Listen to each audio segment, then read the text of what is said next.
강혜신의 오늘의 미국. 해리스와 트럼프 후보에 대한 경합주 여론조사 결과가 미국인들을 혼란스럽게 합니다. 어제는 뉴욕타임스가 세 군데 경합주에서 트럼프 후보가 앞선다고 발표했고, 오늘은 가장 중요한 펜실베니아주에서 해리스 후보가 앞선다는 발표가 나왔습니다. 트럼프 후보는 조지아와 펜실베니아를 반드시 이겨야 하지만 해리스 후보는 두 군데 주에서 다 져도 당선 가능성의 길이 열려 있습니다. 젊은 유권자 사이에서 해리스 후보가 트럼프 후보를 17%포인트나 앞선다는 하버드 대학 여론조사 결과도 발표됐습니다. 전국 지지도는 꾸준히 앞서가는 해리스 후보가 경합주에서는 왜 트럼프 후보와 동률이거나 지고 있는지, 이 같은 결과는 고정적인 것인지에 대해서 잠시 뒤에 전해드립니다. 미국의 어피니언란에 실린 글이나 독일의 슈피겔에 실린 어피니언이나 미국 대선에 관해서는 일관성이 드러납니다. 선거는 트럼프 후보가 아니라 해리스 후보에 의해 결정된다는 분석입니다. 트럼프 후보가 펜실베니아주 유세에서 자신이 여성을 지키는 챔피언이라고 밝히고 미국 범죄율이 너무 심각해서 살 수 없는 지경이라고 강조했습니다. 또 20년 전 숨진 쟈니 칼슨이 마치 살아있는 듯한 발언을 해서 인지력 문제가 언제 터질지 모릅니다. 네브라스카주 선거인단 5표 전부를 한 표라도 유권자표를 많이 받은 후보가 갖게 되는 승자 독식, 위너 테이크스 올로 바꾸려던 공화당 캠페인이 한 명의 정치인에 의해 좌절됐습니다. 해리스 후보에게 유리하게 됐습니다. 오늘 선거가 치러지면 하원은 민주당이 다수당이 되고 상원은 공화당이 다수당이 된다는 분석이 나왔습니다. 현재와 반대입니다. 미국의 범죄율은 팬데믹 이전으로 돌아가 살인과 폭력 등 거의 모든 범죄가 줄어들었고 추세는 이어집니다. 지금 유엔 총회가 열리고 있습니다. 바이든 대통령도 연설했습니다. 이스라엘 헤즈볼라 전면전 가능성도 이 유엔 총회 뒷면에서 지도자들이 얘기하고 있고 미국 대선에 큰 영향을 미칠 수도 있습니다. 여러분 안녕하십니까? 오늘의 미국 강혜신입니다. 헤드라인을 전해드리다 보니까 all about 정치가 돼버렸는데요. 사실 미국은 지금부터 11월 5일까지 all about 뉴스가 정치일 수밖에 없습니다. 모든 것들이 다 연결이 되기 때문에, 그래서 제가 아마 헤드라인에서 여러분들께 전해드린 것보다는 좀 더 포괄적인 내용을 담고 있는 그런 뉴스를 오늘 아침에 할 것 같기도 하고요. 아무튼 어제 많은 분들이 가장 궁금해하셨던 분들이 아니라 궁금해하셨던 부분을 저도 궁금해하면서 어제부터 이제 오늘 아침까지 계속 이걸 어떻게 좀 클리어하게 여러분들께 전해드려야지 되는가를 공부를 하고 왔습니다. 여론조사 결과가 여러 가지로 놀랍다 하고 계신 분들이 굉장히 많습니다. 기본적으로는 전국적인 여론조사와 7군데 경합주가 뭐 다를 수는 있죠. 그런데 왜 그렇게 다를까? 그리고 여론조사 결과가 맞기는 맞는 거야? 왜냐하면 똑같은 경합주에서 여론조사를 해도 왜 뉴욕타임스는 트럼프가 유리하다고 하고 또 다른 언론은 해리스가 유리하다고 할까? 그리고 남은 40여일 기간 동안은 이 같은 추세가 지금 이어지는 건지 아닌지 이 여러 가지를 굉장히 궁금해 하시면서요. 특히 이제 한 일주일 전까지만 하더라도 심지어 경합주에서도 오늘의 미국에서도 계속 말씀드린 겁니다. 해리스 후보와 트럼프 후보가 동률이거나 아니면 해리스 후보가 오차 범위 안에서 앞서가고 있기 때문에 누가 특별히 앞서간다 하고 단정 짓기가 상당히 어렵다. 왜냐하면 샤이 트럼프도 있을 것이고 뭐 이런 문제를 계속 말씀드려 오다가 어제 갑자기 뉴욕타임스 진보 매체입니다. 그리고 시에나 칼리지 늘 함께 여론조사를 하죠. 애리조나에서 해리스 후보를 5%포인트 차이로 이기고 조지아주에서도 5%포인트 차이로 이기고 노스캐롤라이나주에서 2%포인트 차이로 이긴다. 이제 이런 발표가 나오니까 그동안 노스캐롤라이나에서도 동률이거나 해리스 후보가 조금 앞서간다는 것도 있었고 조지아주에서도 마찬가지로 심지어 5%포인트 정도 해리스 후보가 트럼프 후보를 앞서간다는 여론조사가 있었습니다. 그럼 왜 뉴욕타임스 시에나 칼리지는 이렇게 나왔는가도 굉장히 궁금하고요. 어떤 분은 유스킴이라는 분께서요. 유스킴 2924 이분은 잠깐씩 박스 뉴스를 들으면서 보는데 전에는 박스에서 그 박스 뉴스를 보고 읽고 뉴스를 들으면서 박스에 웹사이트가 있으니까 댓글도 읽으신다고 말하셨습니다. 전에는 트럼프를 칭송하는 댓글로 도배가 됐다면 이제는 트럼프에 반대하는 글도 무척 늘어나고 있습니다. 트럼프의 지지율이 오르고 있다는 말이 충격이네요. 이렇게 얘기를 해주셨습니다.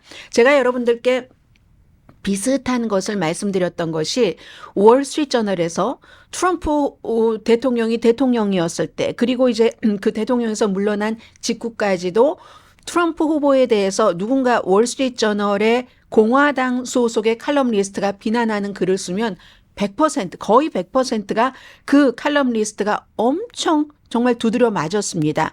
그러다가 어느 순간부터는 그렇게 되지 않았거든요. 지금 이제 유스킴 선생님도 그런 것을 얘기를 해주고 계시는 것 같은데 그런데 왜 트럼프가 지지율이 올라간다는 거지? 내가 보는 팍스의 댓글에서도 트럼프에 반대하는 글이 올라가는데 여기에 대해서 혹시 설명이 될지 모르겠습니다. 몇 가지를 전해드리겠습니다. 기본적으로요. 전국적인 여론조사와 경합주의 여론조사, 그 경합주와 전국에 살고 있는 유권자들이 좀 중요하게 생각하고 있는 것이 다를 수도 있고 전반적인 정서가 다를 수도 있죠. 경합주에 계시는 분들이 국가의 미래에 대해서 굉장히 어둡게 생각을 하고 이건 이제 예를 들어서 어떤 지역이 네바다도 그렇고 굉장히 경제적으로 다른 지역이 조금 회복됐어도 펜실베니아도 마찬가지입니다. 달걀값이 무척 비싸다던가 이런 것에 공감을 하실 수 있고요. 조지아주도, 노스캐롤라이나주도, 애리조나주도 이게 마찬가지고요. 그리고 그래서 이제 그 뉴욕타임즈의 여론조사 결과 8월 달에는 해리스가 5%포인트 앞섰는데 아니 같은 여론조사 결과에서 어떻게 한 달 사이에 그럼 이걸 뒤집고 트럼프가 앞섰단 말이야? 이걸 뉴욕타임스는 이렇게 해석을 하더군요. 트럼프에 대한 호감도 이런 것은 큰 변화가 없었는데 해리스에 대해서 엄청 지지했었던 것이 그 이미지가 조금 더 밑으로 내려와서 부정적인 쪽으로 간 것이다. 그럼 왜 그렇게 됐을까요? 이런 것은 maybe 이것도 다 모릅니다. 왜냐하면 경합주의 여론조사는 예비선거가 시작된 그때부터 바짝 붙어서 전국 여론조사처럼 꾸준히 해온 게 아니거든요. 돈도 많이 들고 그 표본할 만한 사람들도 많지 않고 하니까 그래서 어쩌면 트럼프 후보가 광고를 최근에 갑자기 한 달 사이에 많이 늘렸는데 트럼프 후보의 광고는 해리스 후보의 광고와는 달리 부정적인 광고가 많고 그렇다면 트럼프 후보의 해리스라는 사람을 공격하는 부정적인 광고가 영향을 미칠 수도 있다. 그런 경합주 자체가 보통 전국적인 것보다 미국에 대해서 좀 회의적으로 생각하는 것이 많은데 게다 대고 지난 3년 반 동안 뭐 했어? 하고 부정적인 것, 특히 이제 여기에 이제 성소수자에 관한 것이라든가 여러 가지가 들어가면은 경합주에서 이런 것이 나올 수도 있다는 거고요. 기본적으로는요. 지금 오늘 어떤 여론조사가 나왔던 어제 어떤 여론조사가 나왔건 여론조사 결과를 가지고 선거 결과를 예측하기는 분명히 이르다는 겁니다. 어제도 보니까 빌 올라일리 이 사람이 션 해니티 이전에 팍스에서 최고 왕 중 왕이었습니다. 오피니언 리더로. 그러나 여자 문제 때문에 결국은 나와서 지금 이제 따로 활동을 하고 있는데 어제 빌 올라일리가 그렇게 얘기를 하더군요. 빌 올라일리의 말로는 굉장히 이례적인 겁니다. 트럼프 그 후보와 30년 이상 친구고 엄청나게 트럼프 후보를 지원을 하고 하는 그런 사람인데 지금 두 사람 모두 이번 선거에서 승리할 수 있다. 내부적으로는 민주당에서도 지금 공화당에서도 빌 올라일리가 파악하기로는 본인들이 이긴다는 여론조사를 믿고 있답니다. 그리고 빌 올라일리가 지적한 공화당에서 트럼프가 이긴다는 것은 당연히 라스무센과 트라팔가, 이 트라팔가와 라스무센은 대놓고 그냥 트럼프 지지거든요. 그리고 민주당이 이긴다고 하는 그 자체 내의 그 여론조사 인용하는 거 여기에 대해서 말하지 않았는데 빌 올라일리가 트럼프든 카멜라 해리스든 다 이길 수 있다. 이 정도로 말하는 것을 보면은 굉장히 본인이 파악하기는 선수잖아요. 팽팽한 접전이다 정도로 볼 수 있다는 거고요. 그리고 왜 경합주에서 트럼프에 대한 지지가 더 높을 수 있는가? 그 이유에 대해서는 지금 오늘 나온 하나 국제문제연구소요. Institute for Global Affairs. 굉장히 그냥 믿을 만한 그런 연구소에서 조사를 한 걸 보니까 외교에 관한 정책에 관한 그런 것에서 이 경합주가 트럼프 후보를 해리스 후보보다 더 지지를 한답니다. 스윙 스테이트에서. 노스캐롤라이나를 제외하고는요. 이게 왜 그러냐면은 사람들에게 물어보면 우크라이나에서 전쟁 끝내기, 가자에서 전쟁 끝내기, 중국의 대만 공격 시 대응해서 어떻게 할 것인가. 이게 다 경합주에서는 트럼프 후보가 잘할 것이라고 믿는답니다. 미국의 이익을 지킬 것이다. 이렇게 믿는다는 거거든요. 이건 이제 좀 뒤집어서 보자면은 트럼프 후보의 미국 고립주의, 다른 데 개입하지 않는다. 이런 것을 경합주에 있는 사람들이 전국적인 사람들보다 훨씬 좋아한다는 게 될 수 있다는 게 바로 국제문제연구소의 분석입니다. 물론 또 하나는 해리스 후보의 외교 정책에 대해서 사람들이 잘 모르니까 부통령이었었으니까 그리고 지금 바이든 대통령에게 그 자리를 물려받은 게 7월 22일이었으니까 얼마 되지 않아서 명확하게 정의돼 있지가 않은 거죠. 뭐 그런 것. 그리고는 트럼프 캠페인이 계속 이거 내가 되면 하루 안에 전쟁을 끝낼 수 있어. 이 같은 얘기들이 경합주에 살고 있는 많은 사람들, 경합주의 성향이 되게 있잖아요. 무슨 예를 들어 노동계층이라든가 이런 민주당으로부터 수십 년 동안 우리가 배신당했어 라고 생각하는 그런 사람들이 그냥 하루아침에 끝내. 그리고 무슨 상관이야? 이런 생각이 전국적인 그 유권자들보다는 많다고 이렇게 해석을 할 수 있습니다. 그리고 기본적으로는 외교 정책은요. 물론 이번에는 잘 모르겠어요. maybe 이스라엘과 헤즈볼라가 어떻게 전면전을 한다 하면은 크게 영향을 미치지 않거든요. 전쟁 때가 아니라면은. 그렇지만 이번에는 어떻게 될지 잘 모르는 거고 이건 이제 국제문제연구소가 8월 15일부터 좀 전이군요. 8월 22일까지 노스캐롤라이나를 빼고 경합주에서 1865명을 대상으로 여론조사를 한 결과입니다. 경합주 여론조사 결과는요. 일반 여론조사 결과보다 오차 범위가 좀 큽니다. 3.9%고요. 여기에 대해서 또 해석이 나옵니다. 오늘 그 뉴욕타임즈의 공화당의 여론조사 전문가 크리스틴 솔티스 앤더슨 씨가 왜 뉴욕타임즈의 여론조사 결과가 애리조나, 조지아, 노스캐롤라이나에서 트럼프에게 좋게 나왔는가? 본인이요. 애리조나주에 있었대요. 일요일에 당연히 디트로이트 라이언스하고 애리조나 카디널스 경기를 조금 봤는데 그 조금 보는 상황에서 엄청나게 정치 광고가 나오더라는 거죠. 요즘 특히 캘리포니아주 같은 데서는 인터넷에는 많이 나오지만 그다지 저 광고 너무 지겨워 생각할 정도는 아닌데 경합주는 텔레비전만 켜면 유튜브만 켜면 그렇게 광고가 나온다는 얘기를 많이 하시는데 이분도 공화당의 여론조사가도 마찬가지입니다. 광고를 이렇게 들여다보니까 그 공화당과 민주당의 대선 후보들에 대한 광고 접근 방식이 너무 다르다. 트럼프 후보는 해리스에 대한 부정적인 광고로 50% 이상을 채우고 특히 과거에 해리스 후보가 이제 법 전문가였었을 때 수감자에게 성전환 수술을 과거에 허용했었던 그 입장을 엄청나게 공격을 한답니다. 애리조나주의 광고에서. 그리고 해리스 후보도 광고를 많이 하는데 트럼프를 공격하는 것도 있지만 특히 낙태와 관련해서 긍정적인 광고가 많고 물론 이제 본인을 알려야지 되니까 지난번에 수락 연설에서 한 것처럼 제가 검사로 일을 할 때 공화당이세요? 민주당이세요? 이런 것 안 물어봤다고 얘기를 하잖아요. 그런 식으로 긍정적인 것을 하는데 maybe 애리조나주 같은 데서 트럼프 후보의 부정적인 선거 캠페인이 영향을 미쳤을지도 모르고 그래서 이분이 얘기하기로는요. 미국 사람들은 트럼프 후보를 너무나 잘 알고 있다. 따라서 해리스 후보를 어떻게 보느냐에 따라서 선거가 결정되는데 해리스 후보가요. 지금 토론을 했어요. 토론을 잘했다는 평가를 받았는데도 불구하고 그 토론 자체가 일반적인 사람이 아니라 경합주에서 아직 마음을 결정하지 못한 유권자들을 확실하게 본인의 표로 흔들 정도까지는 안 됐다는 얘기를 합니다. 그래서 결국은 2024년도 대선에서 마음을 결정하지 않은 유권자를 끌어들이는 것은 해리스가 해리스를 어떻게 정의하느냐. 저는 공화당 민주당 할 것 없이 모든 사람들을 위한 대통령이 되겠습니다. 이 정의에 성공을 하느냐 아니면 트럼프 후보가 해리스를 완전히 부정적으로 정의하는 것이 성공하느냐 거기에 달렸다. 이렇게 보고 있거든요.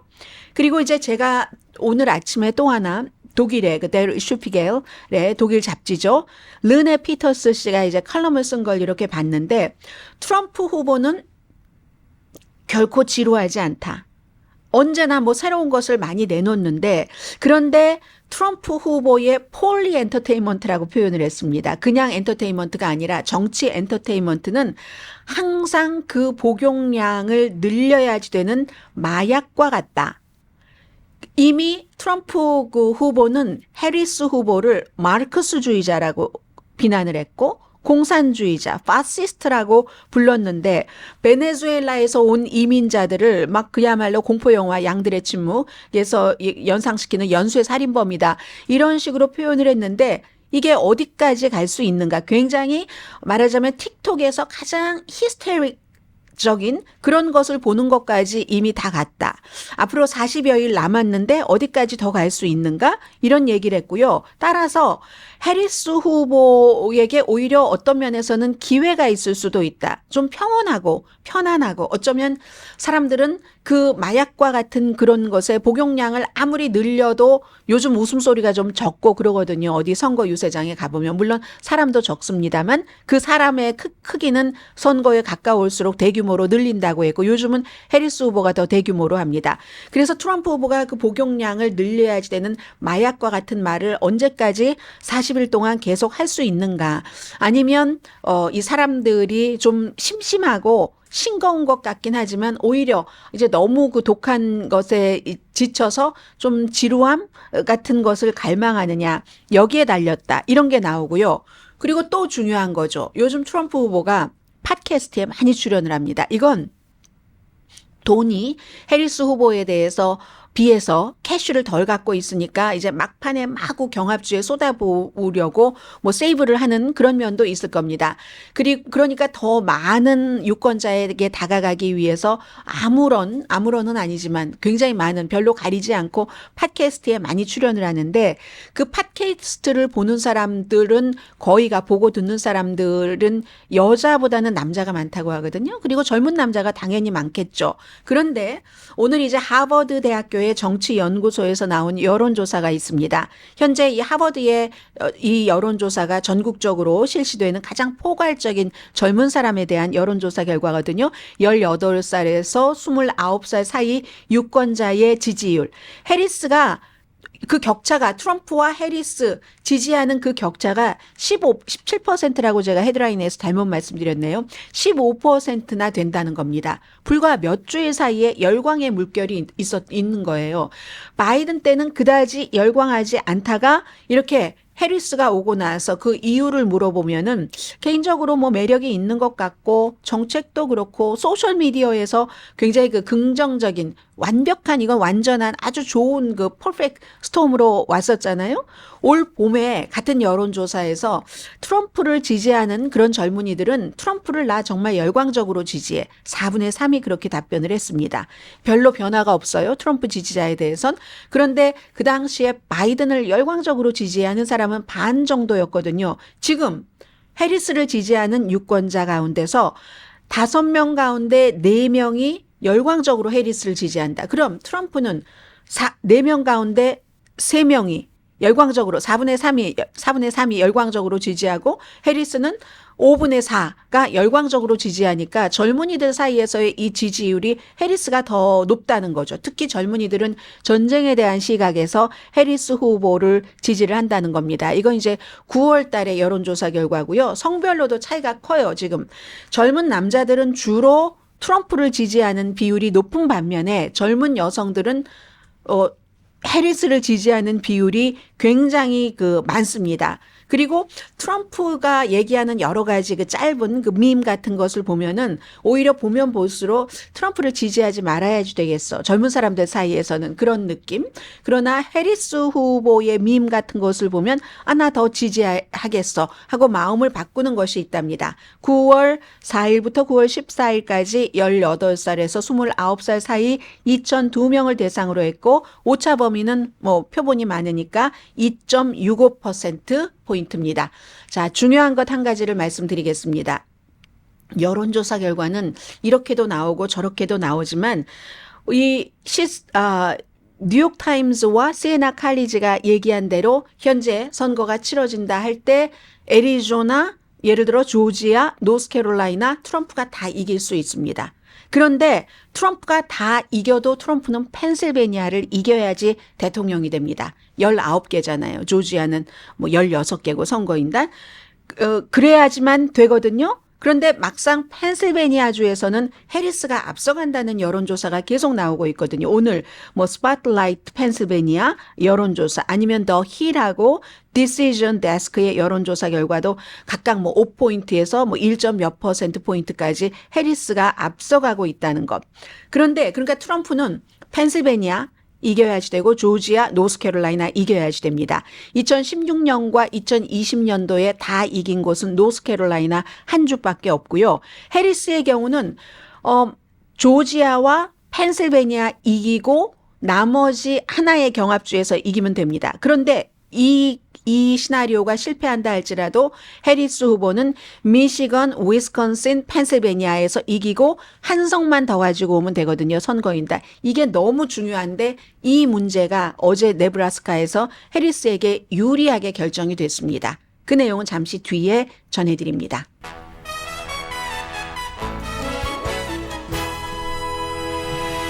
그렇다고 해서 해리스 후보가 다 좋은 것도 아니에요. 왜냐하면 해리스 후보는 지금 할 수 있는 것은 다 했다고 지금 민주당이 보고 있는 거거든요. 할 수 있는 것은 다 했다.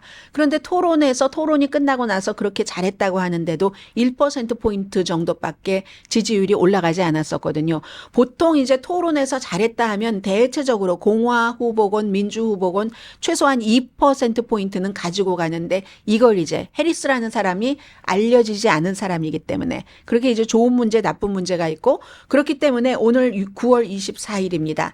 현재도 이제 41일 남았나요? 투표 때까지 트럼프가 될 수도 있고 해리스가 될 수도 있다. 이제 조금 구체적으로 잠시 뒤에 또 다른 시점에서 전해드리겠고요.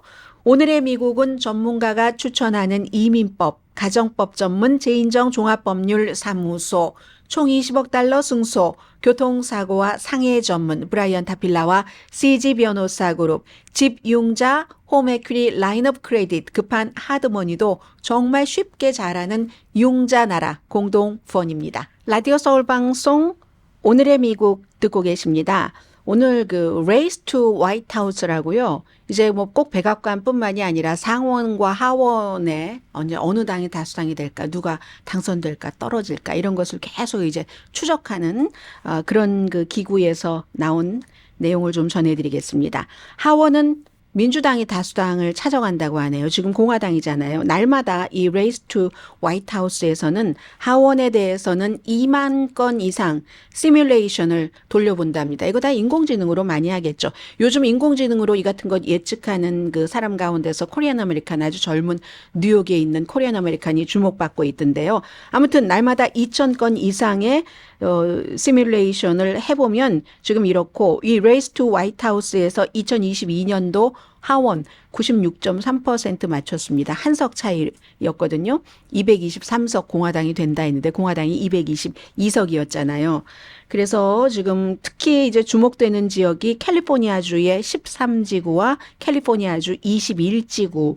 이쪽 지역이 이제 민주당이 될 가능성이 높고요. 미셸 스틸 의원의 45지구는 아직은 미셸 스틸 의원이 58% 당선 가능성. 그럼 상대 비엔나미즈 민주당 후보가 40몇 % 나온다는 얘기가 되겠죠. 상원도 이제 여러 가지 그리고 상원이나 하원이나 전부 여론도 보고 추세도 보고 그 여론의 추세도 보고 후보의 자질이라든가 기금이라든가 이런 것을 다 해서 상원은 더 많이 하네요. 날마다 5만 번을 시뮬레이션을 해본다고 하는데 상원은 공화당이 다수당이 될 확률을 59.5%, 민주당 40.5%로 보죠. 이건 이제 이미 웨스트 버지니아에서 민주당인 그 조 맨슨이 안 나간다고 했으니까 그렇죠. 그리고 또 상원은 또 지금은 51이 된 게 부통령이 카멜라 해리스가 상원 의장 자격으로 결정적인데 한 표를 보태는데 지금은 뭐 해리스 후보가 빠져버리게 되니까 대통령 후보로 나와서 그렇다는 거고요. 트럼프 그 후보가 어제 이제 펜실베니아주에서 이렇게 그 인터뷰가 아니라 선거 유세를 하는데요. 펜실베니아를 얻으면 나는 다 갖는다. 네, 펜실베니아를 이겨야지. 다 갖는 것도 되고 펜실베니아를 must win이 돼야지 되는 겁니다. 조지아, 노스캐롤라이나 당연히 이기고 조지아주 이기고 펜실베니아를 이기면 이제 백악관에 들어갈 수 있는데 45분 동안 굉장히 뭐 가디언은 장황한 연설이다라고 얘기를 했고 저는 어제 그 45분을 전부 듣지는 않았습니다. 뭐 사람들에게 해리스 후보에게 특히 멍청한 인간이다. 멍청한 그 person이라고 했던가요? 멍청한 person이라고 했었던 것 같고 그리고 윈스턴 처칠의 연설보다 왜 자신 그 트럼프의 연설에 사람들이 더 많이 열광하는가 뭐 이런 얘기들도 했고요. 아무튼 요즘에는 2016년 그때보다는 좀 작게 그 선거 캠페인을 하고 있거든요. 막판에 뭐 확대한다고는 하지만 그리고 또 아니 여론에서 내가 여자에게 인기가 없다고 하는데 그 매체들이 거짓말하는 거야. 나야말로 여성들을 누구보다도 보호하는 사람인데 프로텍터인데 내가 이기면 여성들은 낙태에 대해서 걱정하지 않아도 됩니다. 뭐 이런 얘기도 했고요. 그리고 미국이 범죄가 엄청 늘어난다는 얘기를 했는데 어제 이제 그 FBI가 뭐 여러 가지를 다 종합을 해서 이게 공식적인 발표잖아요. 살인사건 같은 것이 특히 이제 더 많이 줄어들었고 아무튼 트럼프 후보의 얘기부터 말씀을 드리겠습니다. 굉장히 지금 미국이 범죄가 늘어나서 이거 왜 그래? 꼭 이런 얘기들을 하십니다. 민주당 때문에 범죄가 늘어난다. 그거는요, 제가 이 미국 정치나 사회 돌아가는 걸 잘 모릅니다라고 고백하는 것과 마찬가지입니다. 민주당이 있는 곳이 그럴 수밖에 없어요. 민주당이 도시에서 많이 지지를 받고 있기 때문에 인구를 비교를 해보세요. 그리고 사람들의 사는 행동 양식을 비교를 하면 만약에 설령 그 로컬 지역의 정치인이 공화당이라 할지라도 그 로컬 지역이 도시면은 범죄율이 시골 보다 높을 수밖에 없습니다. 그 시골의 로컬 정치인이 민주당이라 할지라도. 그래서 이게 민주당이 갖고 있는 지역이 전부 범죄율이 높아 이렇게 얘기하시는 분들은 잘 미국의 정치나 사회나 여러 가지 구조를 이해하지 못하시는 그런 면이고요. 그리고 저는 어제 가장 이상했었던 그 부분은 제가 몇 번을 돌려서 봤는데 조니 칼슨을 다시 불러와야지 된다. 이렇게 얘기를 하고 그거는 약간의 뭐 그냥 요즘 그 한밤에 하는 뭐 그 시사 토크쇼에서 엄청나게 이제 트럼프 후보를 조롱하기도 하고 하니까 그 세 군데 네트워크의 시사 그 토크쇼 시사쇼 엔터테인먼트 그 쇼를 다 싫어한다 그런 뜻에서 그렇게 얘기를 할 수도 있는데 지미 팔런도 얘기를 하고요 투나잇 쇼 그런데 무슨 뭐 그런데 여러 번 들어본 결과 뭐냐면 트럼프 후보가 다시 그러니까 이 조니 칼슨을 데려와야지 돼. 이것은 본인이 조니 칼슨이 2005년도에 숨졌습니다. 그걸 알면서 그렇게 풍자적으로 말했다고 할 수도 있을 것 같아요. 그런데 뭐라고 얘기를 하냐면 내가 2016년도에 대선 후보로 나갔을 때 인터뷰했었던 조니 칼슨 그 사람을 지금 다시 데려다가 한밤에 토크쇼에 앉혀야지 된다. 이런 얘기였거든요. 아니, 조니 칼슨은 2005년도에 숨졌는데 숨지고 나서 11년 뒤에 본인이 그 후보로 나갔을 때 인터뷰를 했었단 얘기예요. 이거는 있을 수 없는 일이잖아요. 그렇기 때문에 이것은 두 가지에 다 걸리는 거죠. 완벽한 거짓말을 하고 있는 것이나 아니면 요즘에 인지력이 왔다 갔다 하는 이런 문제. 저는 트럼프 후보가 굉장히 인지력이 약해졌다. 78세면 바이든 대통령보다 생일이 6월 달이고 바이든 그 대통령은 11월 달이니까 오히려 트럼프가 몇 개월 더 나중 계산을 해보면 이제 임기가 끝날 때 되면은 바이든 대통령보다 몇 개월 더 나이를 먹은 게 되거든요. 이거 괜찮은가 하는 생각이 듭니다. 왜냐하면 아주 그 선거 유세를 하면은 할 때마다 이렇게 좀 한 자락 깔아주고 그래 그냥 풍자라고 할 수도 있지 뭐라고 할 수도 있지 하고 이해한다 손 치더라도 본인이 2016년도에 어떻게 2005년도에 숨진 조니 칼슨과 인터뷰를 합니까? 저는 이런 점들이 더 유권자들이 중요하게 보면은 좋겠다는 생각들을 하고 있고요. 그리고 이제 말씀드린 것처럼 범죄율부터 말씀을 드리자면 이게 오늘 미국의 주요 신문의 탑뉴스이기도 합니다. 특히 아틀란타 그 저널 컨스티튜션이 FBI가 폭력 범죄가 애틀란타에서도 크게 줄어들었다라는 것을 일면에 제일 위에 보도를 했는데 이건 애틀란타에서만 그런 게 아니라 코비드 때는 범죄가 많이 늘어났잖아요. 왜냐하면 후안 바이러스, 차이나 바이러스 해서 한국 분들도 많이 맞으셨잖아요. 지하철 같은 데서. 그리고 사람들도 아주 좀 뭔가 분위기도 그렇고 그러다가 코비드 때 엄청 늘어났다가 회복되기 시작을 해서 2022년부터 지난해까지 2023년 사이에 미국의 살인 사건은 거의 12%가 줄어들었습니다. 이건 1960년대부터 이것도 추세가 중요하잖아요.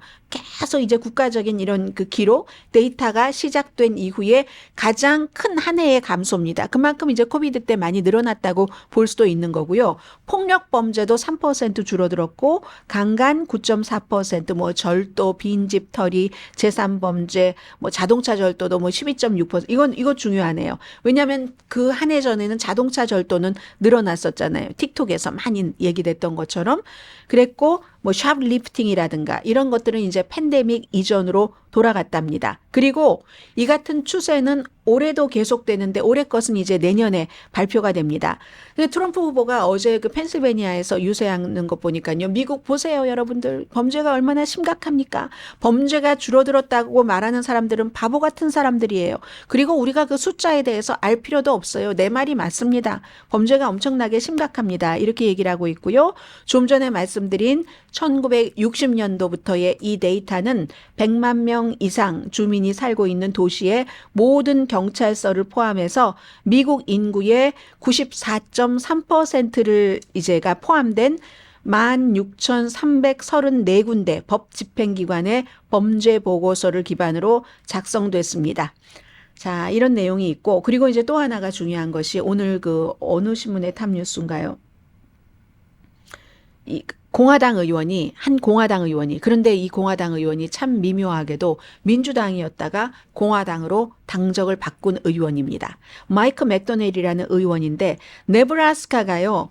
선거인단이 5명인데 이게 어떻게 돼 있냐면 선거인단 그 2명은요. 위너 테이크스 올 해서 이제 그 주에서 많은 표를 가진 유권자 표를 많이 가진 사람이 가져가고 나머지 3개는요. 그걸 이렇게 의회 선거구별로 많이 가진 사람이 이제 가져가게 이렇게 돼 있거든요. 그렇기 때문에 오바마도 그 3표 가운데서 1표를 가지고 올 수 있었고 바이든도 3표 가운데서 1표를 가지고 올 수 있었습니다.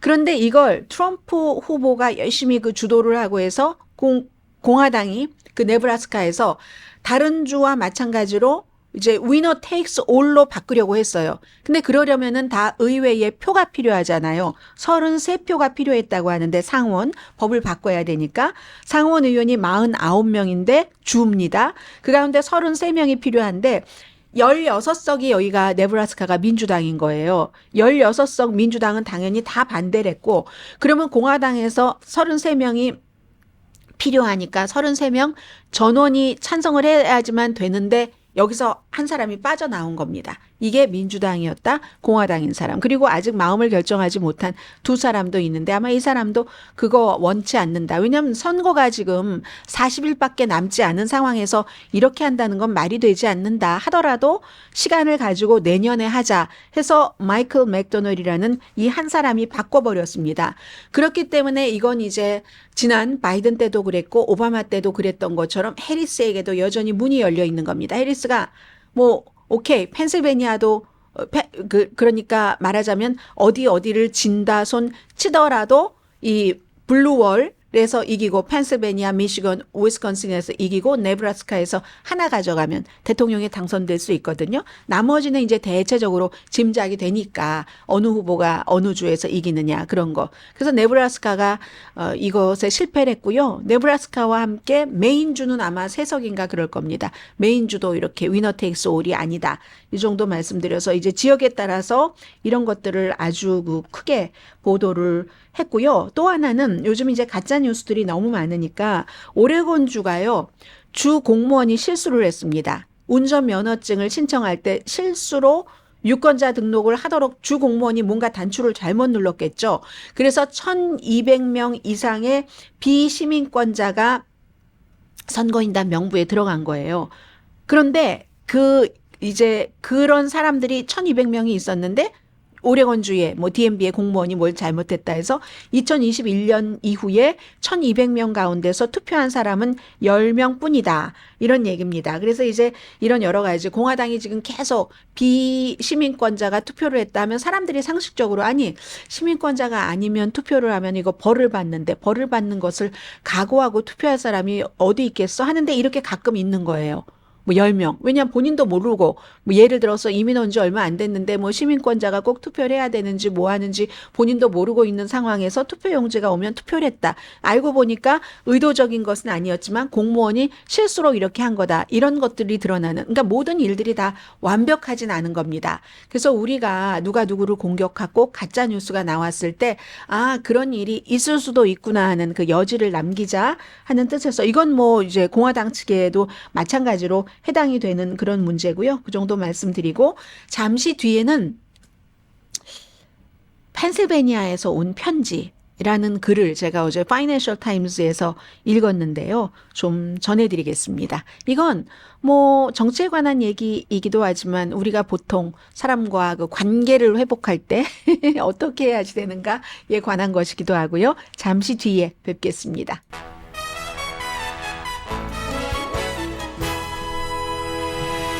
라디오 서울 방송 오늘의 미국 듣고 계십니다. 제가 요즘에 그 유튜브 보다가 한국 드라마인데 제목을 모르겠네요. 제목은 모르는데 장나라 씨가 나오는 변호사로 나오는 그런 드라마인데 가장 최근에 본 게 그 변호사 사무실에 이제 그 남자 주인공의 아버지 그분과 이제 이혼 관계를 이렇게 하는 과정에서 결국은 이제 진정한 그 사과를 받고 싶었던 그런 것이다 해서 이제 서로 이혼하지 않는 것 같은데요. 자동차 타고 가는 것 봤는데 바로 이게 미국의 정치에도 딱 그 연관이 된다는 겁니다. 왜 카멜라 해리스라는 사람이 경합주에서 사람들에게 확 빠른 시일 안에 이 마음을 사로잡지 못하는가 거기에 대해서 그 파이낸셜 타임즈의 한 기자가 펜실베니아에서 온 편지 하면서 진실이 없이는 화해를 할 수가 없다 하고 이제 제목이에요. 어떻게 얘기했냐면 본인이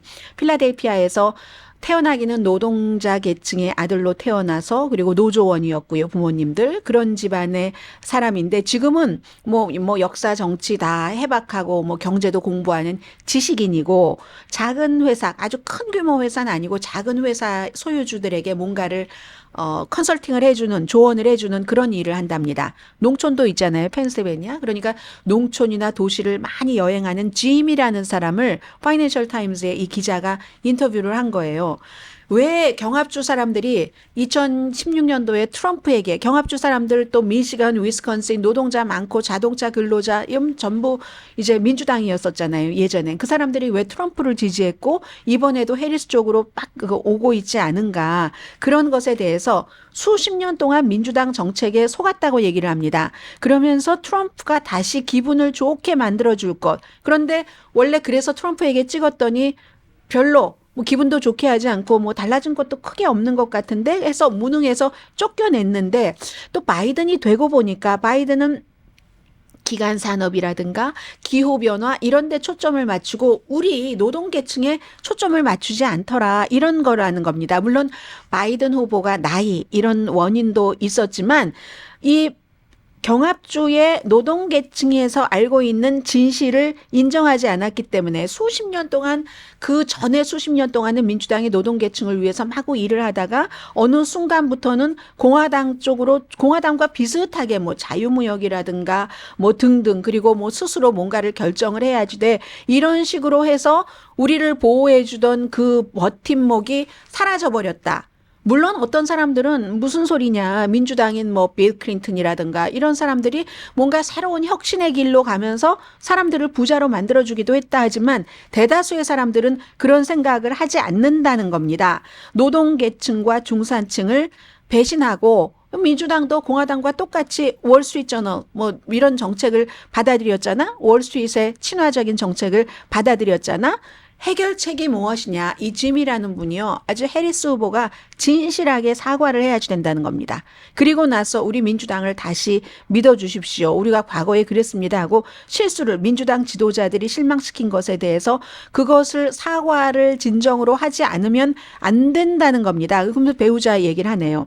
배우자 싸움을 했었을 때 100% 만약에 나의 잘못이었다 할 때 미안하니까 좀 좋게 해주고 뭐 배우자가 좋아하는 것도 사다 주고 하는데 사과가 전제되지 않으면 그 관계가 회복되지 않는 그 인간의 심리가 그래서 더군다나 민주당과 가까웠었기 때문에 더 배신감, 분노감이 크다는 거고 트럼프 후보가 그걸 잘 알고 활용을 했다는 겁니다. 그래서 진실 없이 화해가 없으니까 해리스 후보는 지금이라도 이 경합주의 노동계층의 그런 유권자들에게 우리가 잘못했습니다 라고 얘기를 하라는 거거든요. 민주당이 최소한 5%는 트럼프에게 투표를 했었다고 과거에.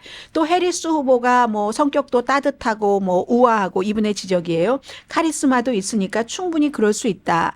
트럼프 후보는 터질 준비가 된 거품이다. 간단한 사과만으로도 트럼프 후보의 어떤 그 거품은 터지고 만다. 이미 진행 중이다. 뭐 이렇게 얘기를 하거든요. 그런 것을 알기 위해서 아주 뭐 돈 많이 주는 컨설턴트가 뭐 포커스 그룹 같은 거 필요 없다. 여기에 살고 있는 사람들의 생각이 그렇다. 이렇게 얘기를 합니다.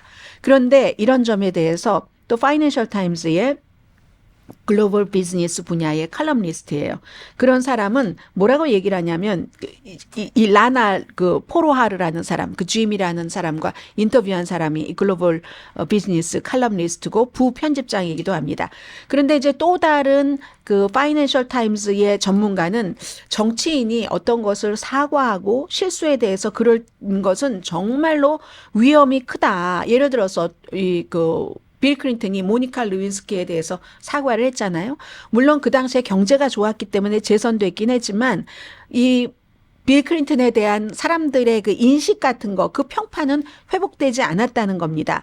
어떤 경우는 근데 될 수도 있어요. 예를 들어 오바마가 헬스케어 할 때 인터넷 포털 사이트가 처음에 얼마 동안 굉장히 이게 제대로 되지 않아서 사람들이 고생을 했죠. 그런데 오바마가 유감을 표시라고 했습니다. 그때 사람들은 그건 오바마 탓이라고 생각하지는 않았다는 거죠. 거대한 흐름에서 사소한 일이었다. 이렇게 생각을 하는데 그럼 수십 년 동안 민주당이 해왔던 민주당의 정통 정책을 우리가 잘못했다고 용서를 구하자면 해리스 후보의 경우는 바이든이 해온 것까지를 완전히 부정을 해야지 되기 때문에 이건 역효과이기도 하고 그리고 민주당이 너무 또 그쪽에서 온건한 쪽으로 와서 중도적인 실용 정책을 썼다라고 판단하고 있는 사람들도 굉장히 많은데 그걸 공개적으로 사과하면은 트럼프가 거봐라 라고만 되기 때문에 이것도 안 된다. 근데 유권자들은 그걸 받고 싶다 하는데 정치 분석가들은 그게 그렇게 간단치 않다. 이런 얘기들을 하고 있네요. 파이낸셜 타임즈에서요.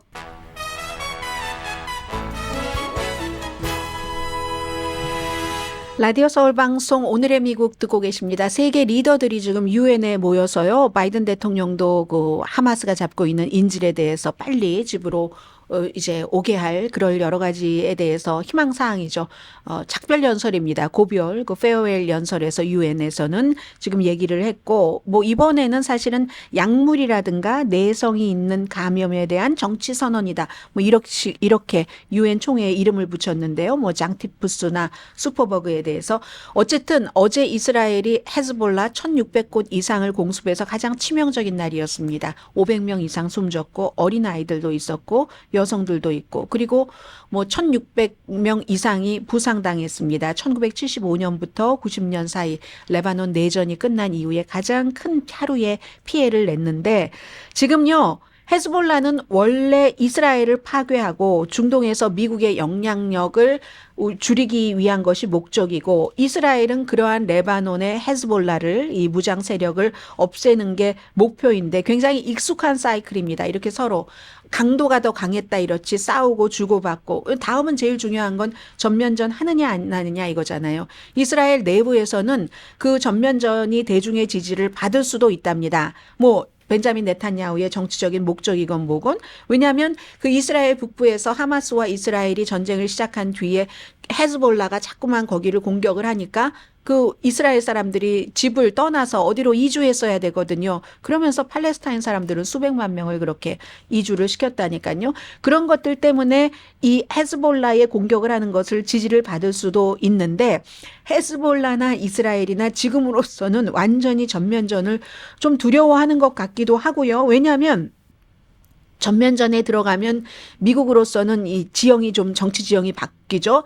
해리스에게 뭐 좋았던 뭐 이자율 인하라든가 이런 것이 싹 뒤집힐 수도 있는데 이스라엘이나 헤즈볼라나 지금 그 전면전을 해서 완전히 헤즈볼라가 죽을 것도 아니고 또 이스라엘을 공격을 해도 미사일 방어망이 있으니까 이게 아주 애매모호해서 현재로서는 미군도 그쪽에 뭐 소규모로 또 추가로 파병을 했는데 정확하지가 않습니다. 그 사이에 시리아 사람들은 헤즈볼라가 또 공격당하는 걸 좋아한답니다. 민간인이 다쳐도. 왜냐하면 헤즈볼라가 과거에 시리아에서 어떤 공격을 해서 민간인을 다치게 한 일이 있으니까. 전쟁은 이렇게 누가 어떤 각도에서 보느냐에 따라서 시각 다릅니다. 강혜신이었습니다.